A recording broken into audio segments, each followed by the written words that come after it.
siya, si Alvin ang galit. Kasi may kwento kasi di ba si Willie Rivera, may magaling sa yeah. di ba? Pag galit daw siya, talagang pupunta siya dun sa isang solo, kaya bumili siya ng set of drums para na doon niya i-ano yung galit niya. Ikaw ba may ugali kang gano'n?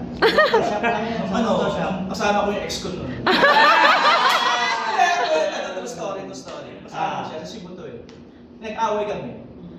Okay, before nag-set na kami, lakas ko pumalo. As in yung tech, lumapit na. Sabi sa PA namin, kung di mo papahinaan yung dragon mo, papatayan ko sa house. Yung volume. So nagkaroon ng meeting. Si Marlon ba yung ex mo? Pagkagaling siya, ganito siya pumalo. Sa best na naman nangyari yun eh. Nagka-meeting kami gano'n na kung nireklamo ako nung, nagalit yung PA na, sinusubukan mo, ginanon yung tech. Ginanon yung tech. Kasi nagka-meeting nga, tapos yun, pagbalik namin doon, tinanggal yung tech.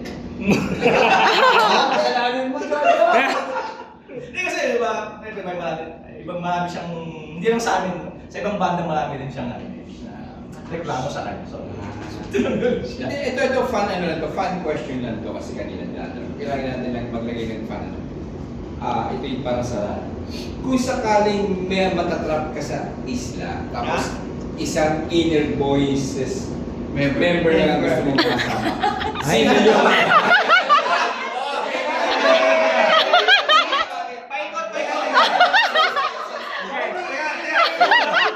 Sino yun? Uunahan ko na kayo ha. Sa isla wala akong silbi. Wala ATM. Wala rin din ako abogado. So, ang lakas ko kumain.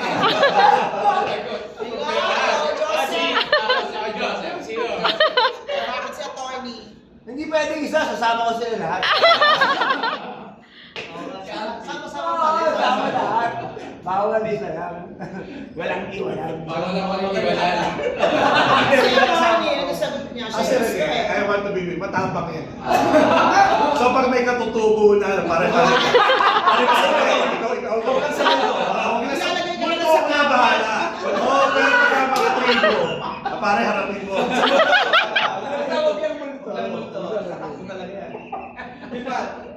Hindi, gusto ko sama-sama eh. Pero kung isa talaga papapiliin ko, si Alvin. Bakit si Alvin? Kailangan mo pang buhay?